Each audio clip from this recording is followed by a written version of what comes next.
there's something I want more than that 15 minutes of pleasure that I would get from those oh so sweet Oreos and milk.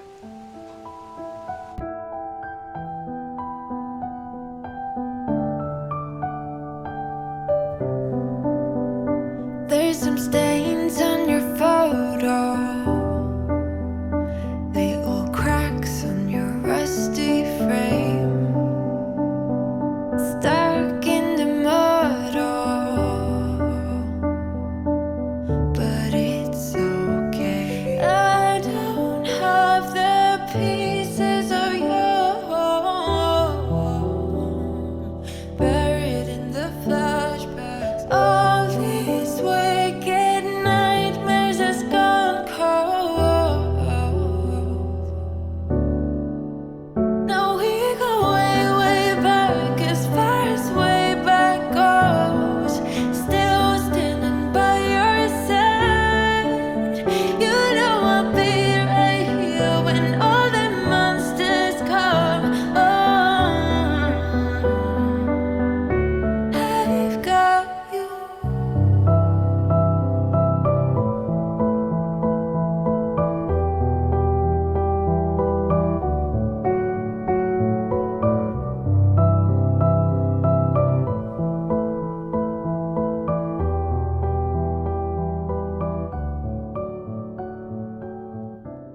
Hey everybody, I am so happy to see you today. Thank you so much for coming back and seeing me and Desi. I just love it that you do that. You know, today I wanted to talk about our weight.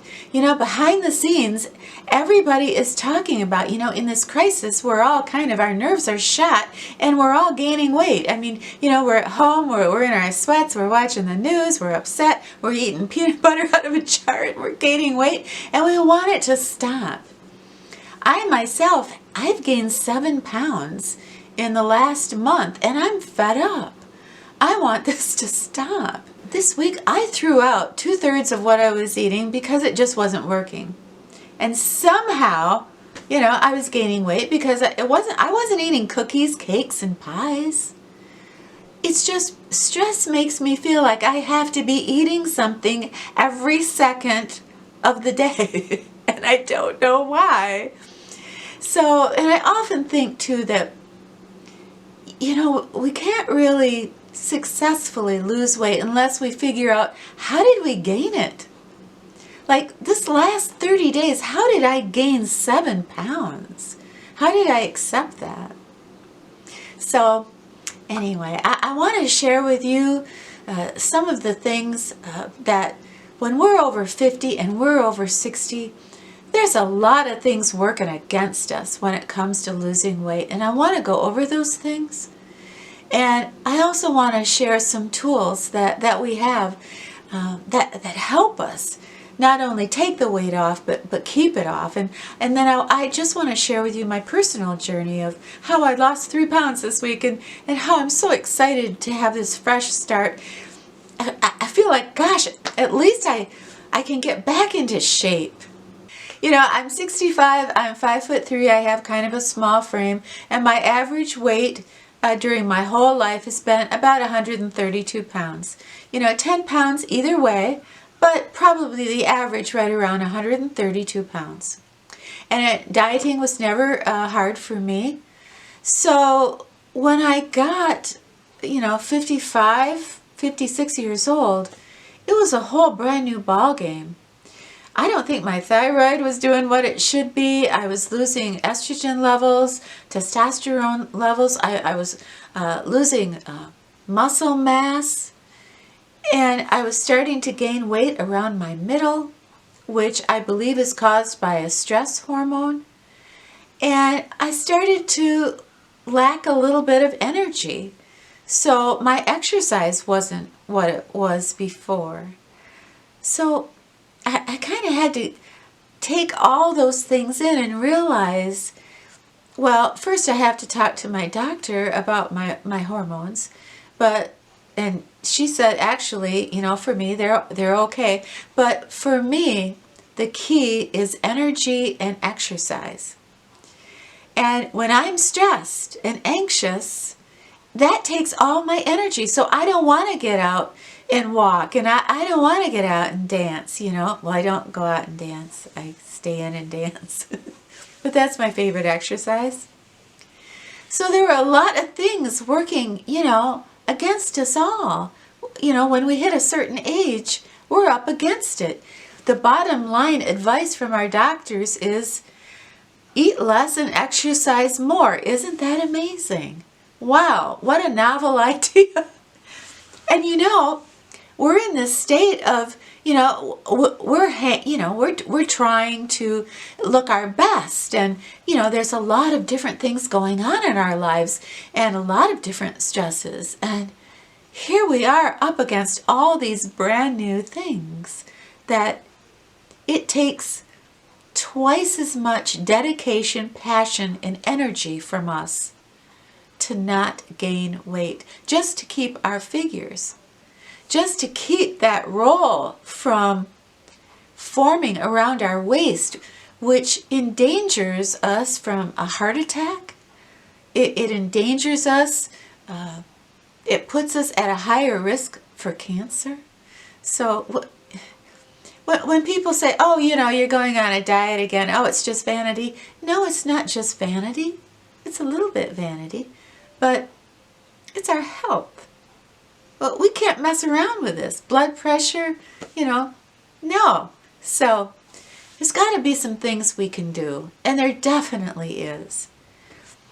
And I truly believe that losing weight is what's in your mind. It's your mindset. It's your motivation.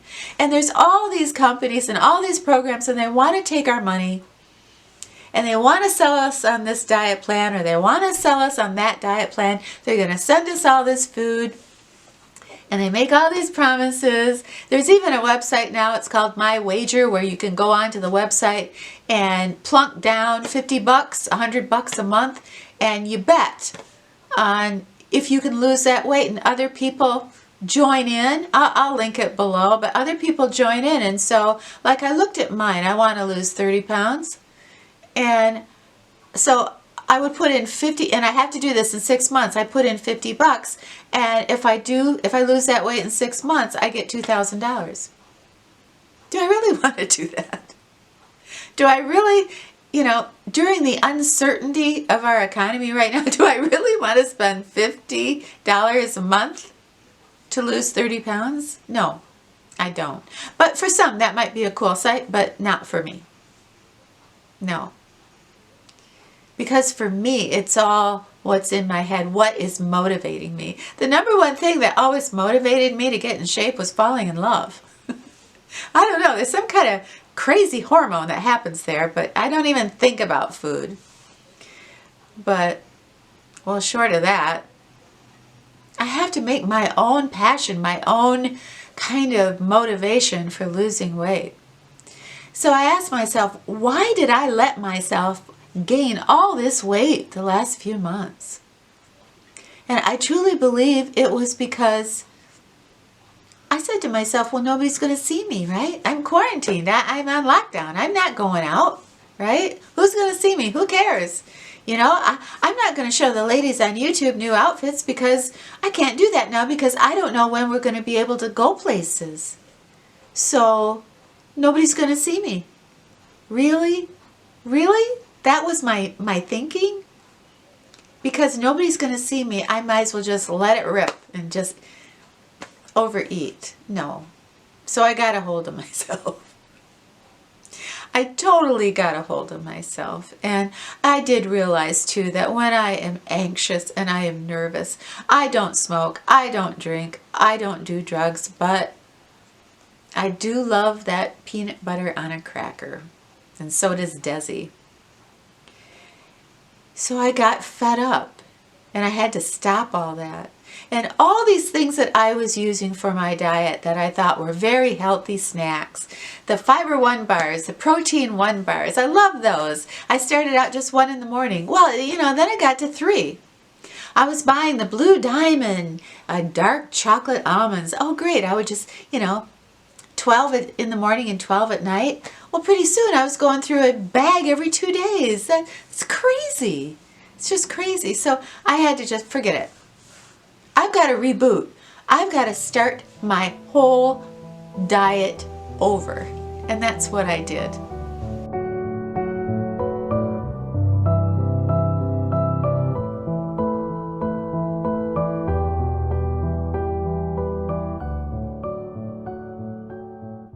I have my coffee that I love in the morning. And I have an English muffin. I allow myself some carbohydrates with a little bit of apple jelly. And that's it for breakfast. And then I go work out for 30 minutes. Either I'm going to walk or I'm going to dance. For lunch, I have a beautiful apple, and I have a couple different cheeses that I like with some carrots and broccoli, cauliflower. And that's it. And that's not much of a lunch and probably not much of a breakfast. But what I do have going for me is I know that dinner time is my time. Dinner time, I'm going to get to have all my favorite foods. And for me, that's a salad with hard-boiled eggs with some shrimp, avocado, tomato, ham, turkey. And I have this beautiful salad, and I mix it up. And at night, after I eat dinner, I am so satisfied because I've eaten all my favorite foods, and I can eat it takes me 15 minutes to finish that huge salad I eat. And I do mix it up. I have my chicken breast and my sauteed mushrooms that I love with a little bit of brown rice on this side. So I mix it up. Sometimes I make a cheese omelet that I just love. I just make sure that it's something I love. It's the psychology of making sure it's something that you love. And then at night, I will have a little bit of, low-calorie hot chocolate. I will have, maybe 3 of my splash lemon water, maybe 3 or 4. Sometimes I will splurge and I will have my Diet Coke, a caffeine-free. I know I'm not supposed to have that. I'm a wild woman. But, at night, if I get super hungry, I might have a couple slices of turkey before I go to bed. So nothing is super strict with me. But also, my diet is not full of carbohydrates.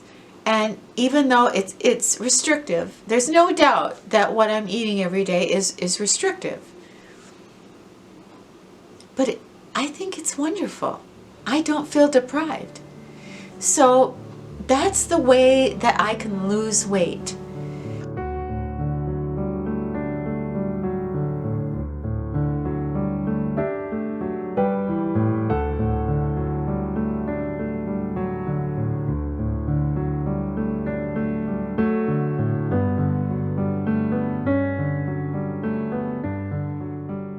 I cannot tell you how wonderful I felt when I got on that scales and I was down 3 pounds.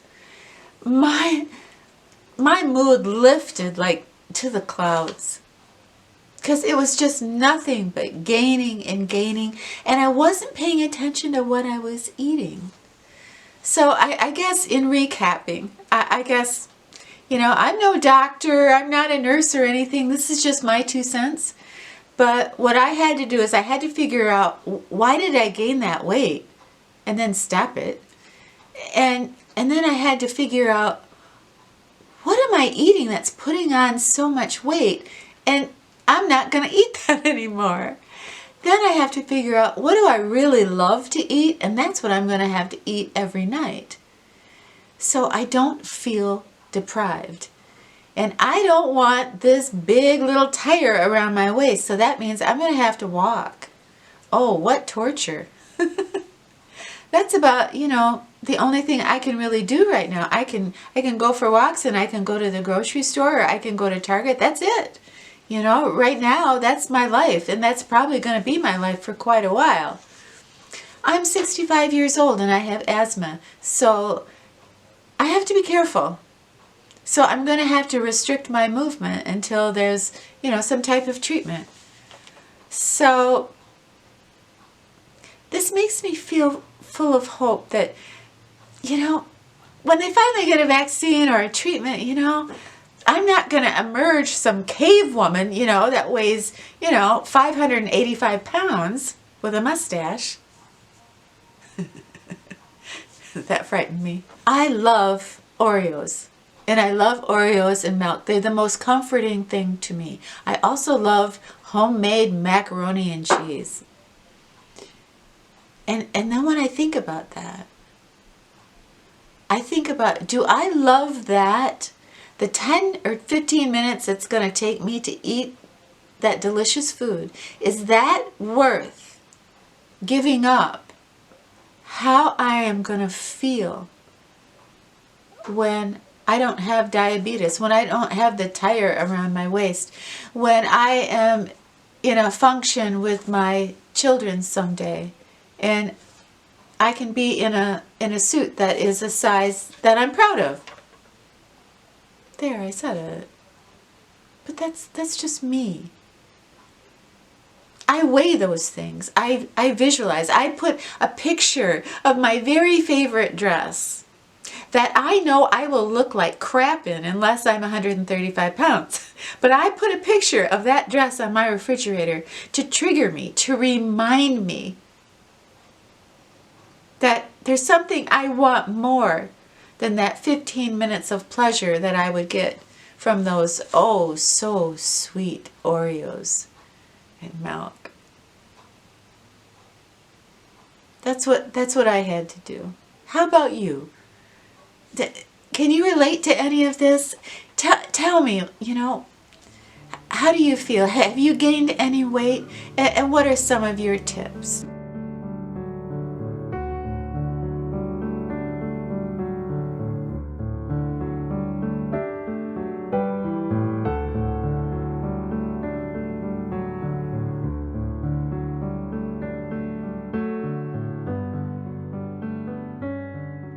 You know, psychologists say that women in their early 60s, sometimes they hit this fork in the road. And some will say, my life is over. I'm going into the last stretch. I'm on the 18th hole. So what the hell? Bring on the cake. Other women will take the other road. And they'll say to themselves, yeah, my life is almost just beginning. My future, it could be possible my best years are ahead of me. And I want to be ready and I want to be healthy. And when I was reading about this, they said there's very little gray area.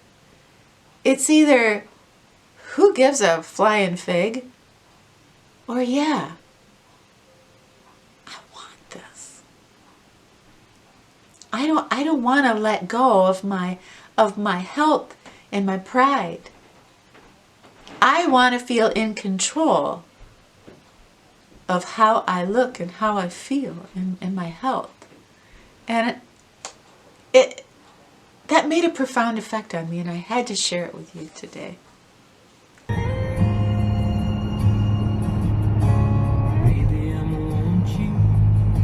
My beautiful friend Stephanie is from California, and she has a wonderful YouTube channel that I will link below.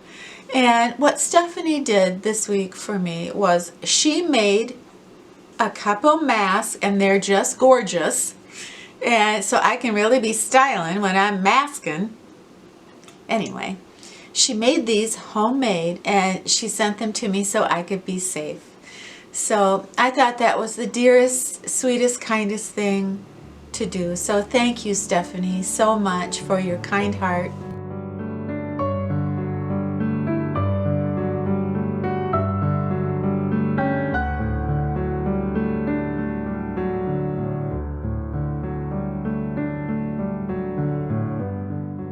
Hey everybody, thank you so much for hanging out with us today. I loved every second of it. And you know, Desi got a little job. A company hired him to pose for a portrait. So I can't wait to show you that. That should be sometime next month. I'm so excited to show you. Desi is King Arthur. Anyway, have yourself a wonderful brand new week. And when you're done, wait a minute. Have yourself a safe and calm and productive new week. And when you're done with your week, you come back and see me and Desi, okay? All right, it's a deal. There are stains on your photo, little cracks on your rusty frame, stuck in the muddle, but it's okay.